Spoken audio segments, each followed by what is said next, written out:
But I want to talk about this. Living off $130,000 in Nashville. So a lot of people move into a lot of these states, right?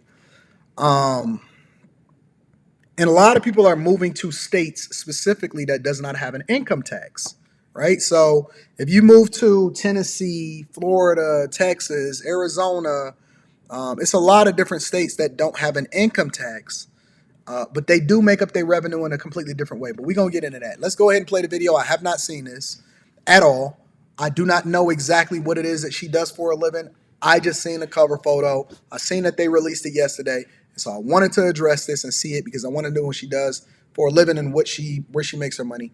So get the likes up, hit a like for the YouTube algorithm, subscribe to the channel. Let's get it popping, ladies and gentlemen. I feel like A flexible white woman. It's nothing like a flexible white woman. Right up Chaotic's alley. Right up Chaotic's alley, y'all. kind of lived the upside down version of the American dream. I saw this opportunity of doing something different and thought, well, why not just try this and see where it takes me? I've been a performer now for actually 10 years, which is crazy. I'm Marissa Kelly, I'm 28 years old. I live in Nashville, Tennessee, and I brought in around $130,000 last year as a foot archer. You know, this reminds me of, and I use this example on a regular basis. This reminds me of those shows, again, that me and Rita used to watch, because we used to watch a few different shows at night back in the early 2000s when we first got married. And one of the shows we used to watch was House Hunters. I don't even know if House Hunters is still come on, but House Hunters, it would be House Hunters, it would be House Hunters International, and it would be like House Hunters where they're trying to find a place next to the beach. And the people would be on there and they would be like, well, what do you do for, what kind of house are y'all? What's your budget and what do you do for a living? And they'd be like, hey, my name is Jason and my name is Kelly and I'm a beekeeper and I'm a planter. And we together make $750,000 a year. And we're looking for a house that costs $5 million. Like, what the fuck? She's a foot archer. She's a foot archer. I've never heard of a foot archer a day in my life. I've never heard of a foot archer a day in my life. But let's continue.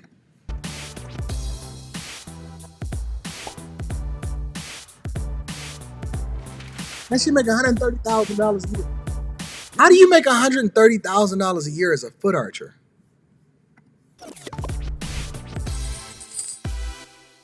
A foot archer, I guess it didn't really exist until recently, but I basically shoot flaming arrows with my feet in handstand, and I perform that for a living. My act involves me doing a variety of acrobatic trick shots, handstands, and contortion, and I get to go Let me blow that up. around the world and enjoy myself. Last year, I actually did over 130 flights, traveling across the US and the rest of the world. I do events, I do NBA halftime shows. How many people was interested in busting down a foot archer? You know what I'm saying? Hey, yo, next time you run into a chick and she tell you she a foot archer, that just means that she flexible. I do TV shows, stunts for films. I definitely don't work in an office, but I take my job as seriously as possible. I just have a lot of fun whilst I'm doing it, and I hope that I can show that there is a value in being a performer.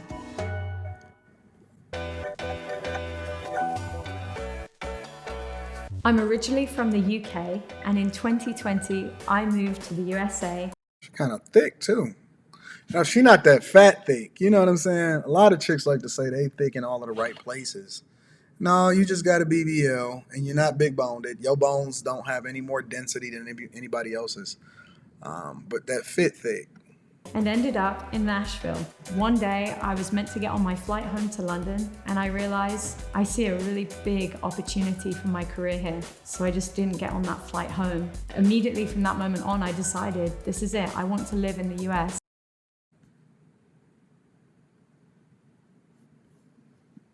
This is about the money. I'm trying to get to the budget, but they keep doing all of these fucking flexible poses. And what am I supposed to do? Y'all be acting like just. Why would they show that? Why would they? Why would CNBC's Make It Money show us this? Why are they doing this? Huh? Why is this a necessary B-roll footage in order for us to see, in order to understand what this chick do for a living? They know what they doing. They're not stupid. They're not gonna finesse me. And my career has just blown up Look, since. look. It's cold. 30 flights, traveling across the US and the rest of the world. Oh, did I mess that up? Events, I do My bad. my career here. So I just didn't get on that flight home. Immediately from that moment on, I decided this is it. I want to live in the US, and my career has just blown up since. It's cold today. When it's cold, the boat doesn't want to bend. She charged $2,500 to $5,000 a show. This chick making rapper money. This chick is making rapper. This is a lot of what these rappers be making on the chitlin circuit. A lot of rappers don't make no money, but I got A you. bit like me. Maybe people think, oh, she's just going on stage for 5 minutes or 10 minutes, but they don't see what goes on behind that. The physical requirements to do what I do are obviously quite demanding. My goal for what I do is to make it look easy. You don't want to watch someone struggling on stage. It's a real hunting bow. It's very powerful. Actually, it's 30 pounds. So that's tough. I train up to 6 hours a day, and I'm always doing admin, sending emails, marketing myself. A lot of people don't understand. Now, I feel this, right? And I can actually rock with this. And this is a really good business lesson. A lot of people don't understand that by the time that you get on camera, or you get on stage, or you start doing what you're doing. That's why a lot of people don't realize that YouTube is a lot harder, way harder than people think. And so a lot of times they'll see you get on camera, or they'll see you start to do what you do, but they don't really realize the hours and the days and the nights that you've went through refining and mastering your craft, and the life experiences that you've gleaned in order to be able to have these conversations in the first place. When I get on here and I start talking about money, or I start talking about resources, or opening up a business, or S corps versus LLCs, and sole proprietorships, and how it is that you need to structure your business, and how to market yourself more effectively, and even when it comes to my ability to be able to communicate effectively, or resonate with people, or talk about relationships or marriage or whatever, I've lived it. And I document the journey, which means that I put in my 10,000 hours.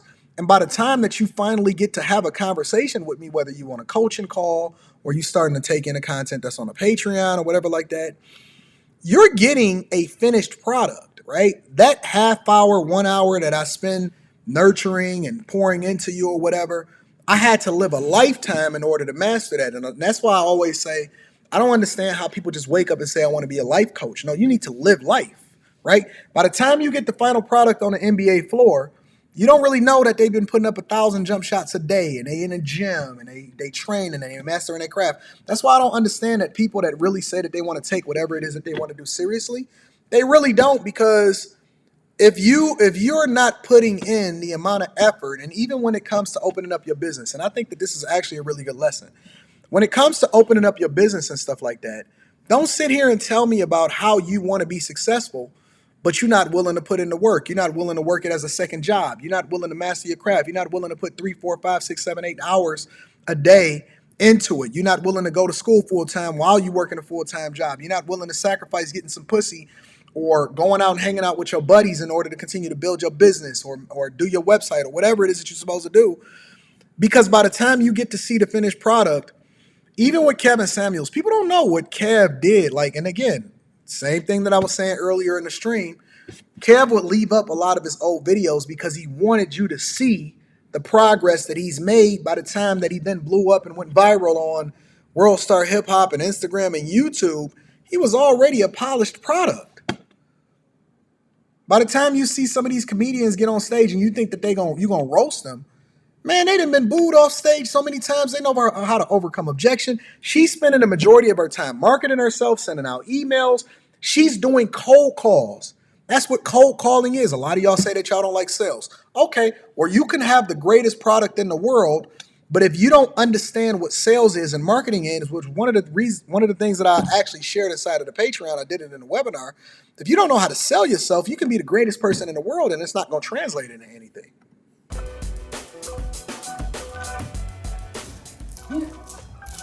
They are real mirrors. Look how pointy, like that one, like that in my butt. It's really painful. Dang. Another expense that I have very regularly is pedicures and nails too. I'm reading super chat shortly. As a foot archer, actually pedicures could technically come under a business expense. I like to use that as an excuse to get. A lot of people don't really understand what tying your lifestyle, the things that you're passionate about, back into the business, right?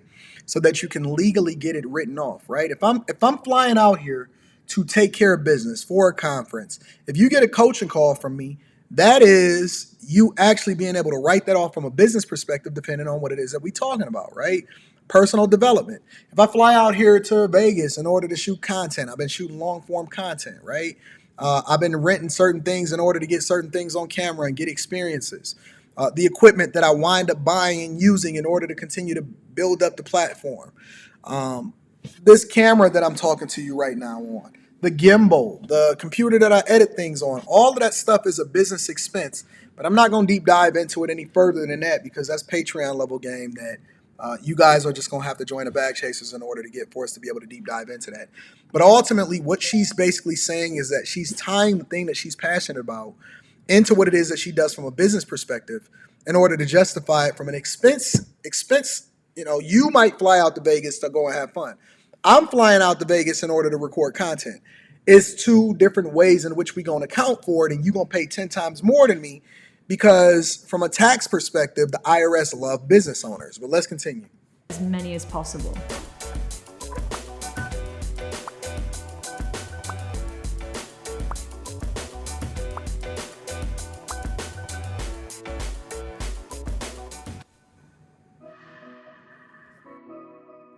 I guess you could say maybe I'm a bit reckless with my spending, but I see it as living in the moment just as much as living for the future.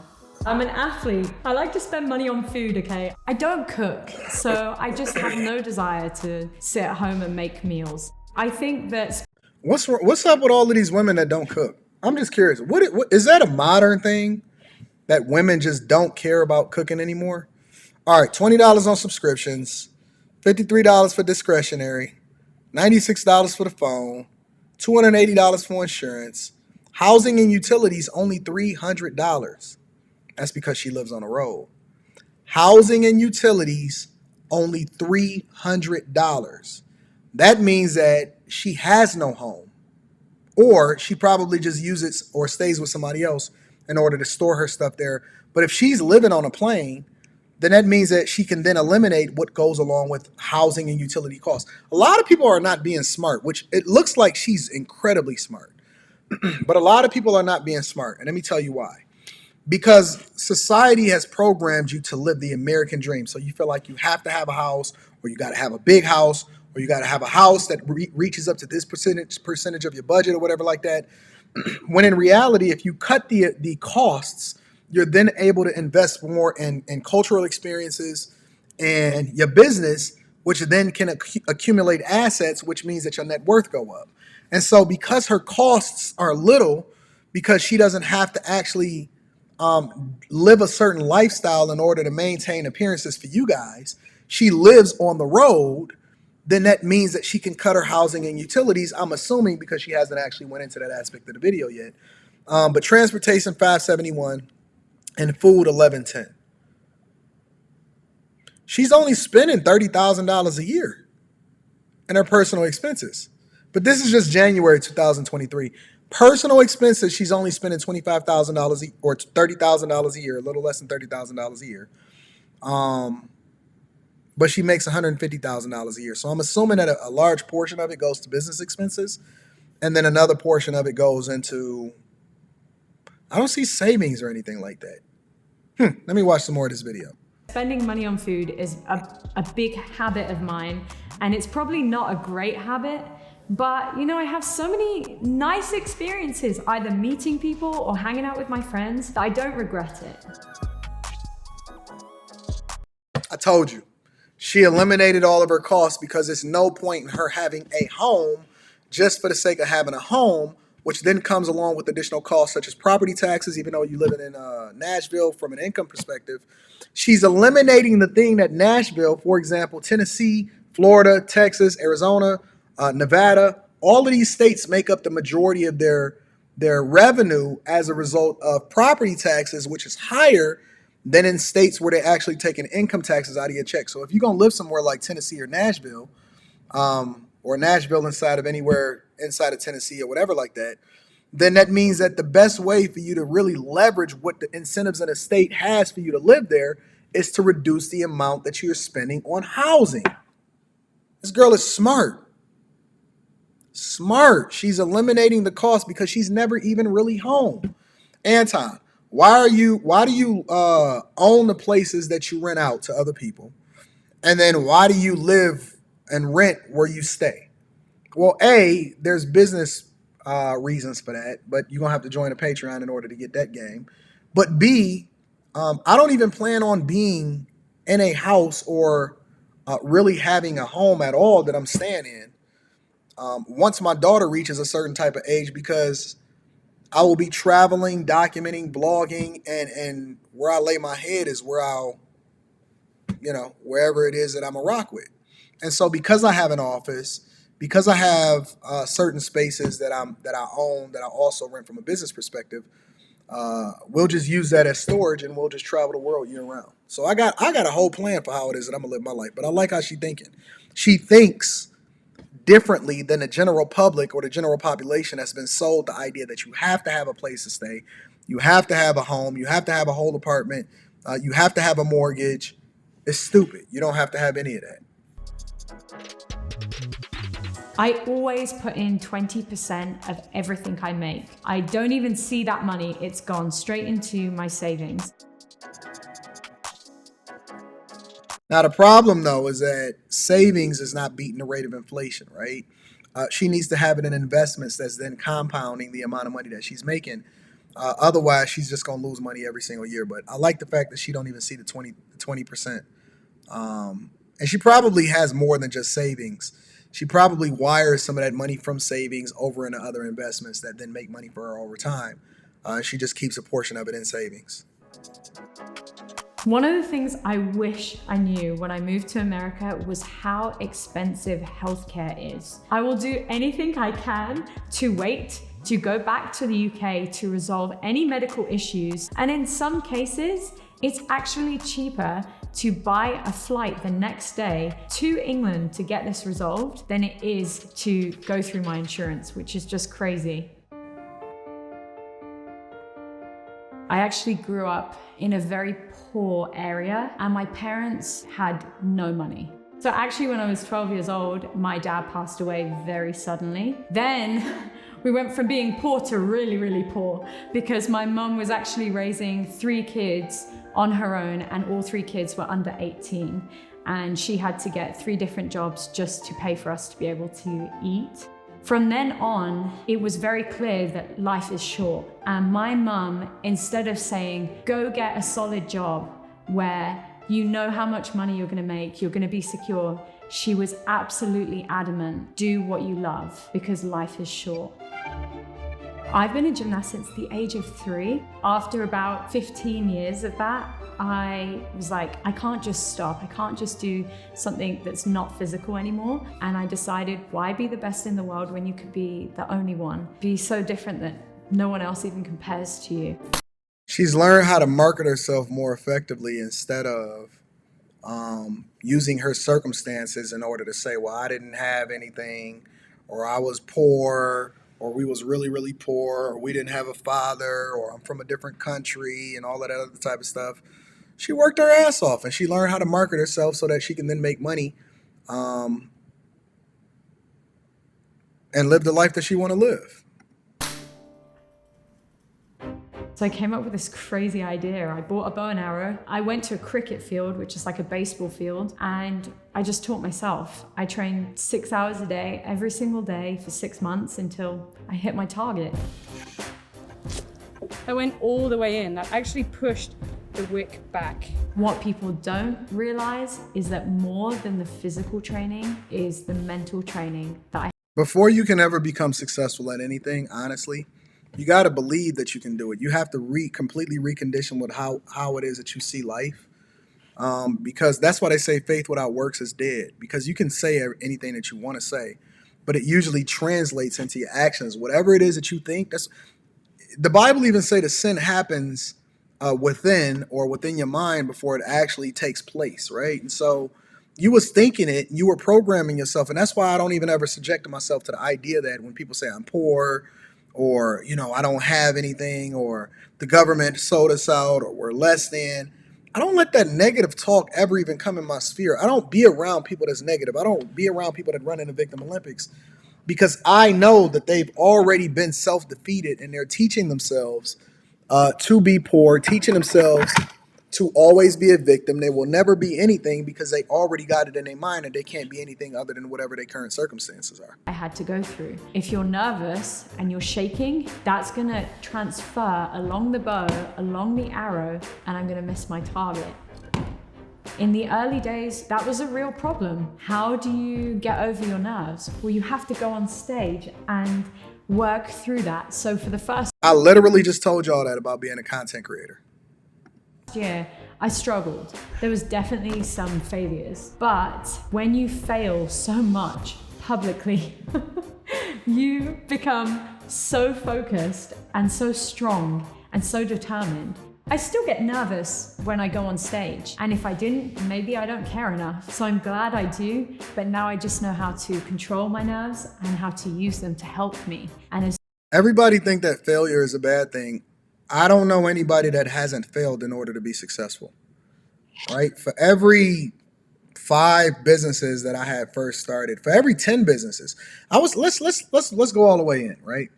For every great idea or for every failure that I've had, let's say you got a 5% success rate, right? You're refining what it is that you learn from other experiences in order to then leverage that to become successful later.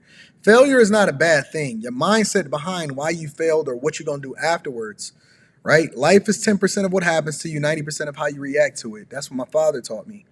That's the determining factor for whether or not you're going to be successful.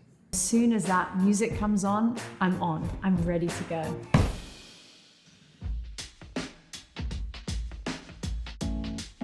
Some of the biggest challenges of my job is the instability. Being self-employed is not easy.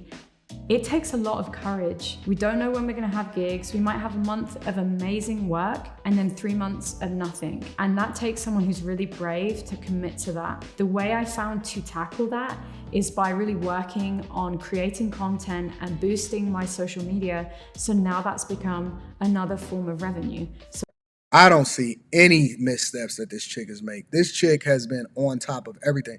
Usually I have something to criticize or something to break down outside of the idea of just having, savings. I don't see anything off about what she's saying. She's keeping her costs low, which means that she don't have to do dumb shit in order to be able to make ends meet. She's learning how to market herself effectively. She's a sales guru. She goes all in on her craft. She understands how to fail forward. Her budget keeps it at a minimum to where she don't have to make sure that she's living a certain lifestyle for other people. And she's doing what she want to do. She work her ass off and she do what she want to do. She's smart as piss. So when I don't perform as much, I'm pushing out content, I'm making ebooks, I'm making courses, I'm finding ways to provide another income. I actually managed to build over 1 million followers just on TikTok alone in 1 year. And that had a huge impact on the amount that I was being booked. And I had many requests for merchandise. So the things that I settled on were signed arrows, a signed calendar, and signed prints. You can pay an extra, I think, couple of bucks to have them sealed with a kiss. My income is unstable. And that can be stressful, but it feels like the gigs come much slower the more I worry about it. So I try and be very relaxed and yeah, just trust my career that people are gonna book me. I'm definitely not nervous or anxious that I'm not going to be able to do this job forever. It's a reality. I don't want to be performing upside down, bending in half forever. So as my foot archery career slows down, I will be focusing on more online ways to make money. And honestly, who knows where it's going to take me? And I'm always open to new and exciting opportunities. I like what she got going on. I think she's figured it out. One of the rare people that I don't necessarily have any kind of criticism for, because I think that she's absolutely awesome with regard to how she's learned how to market herself and putting in her time and managing her budget effectively. So that's absolutely dope.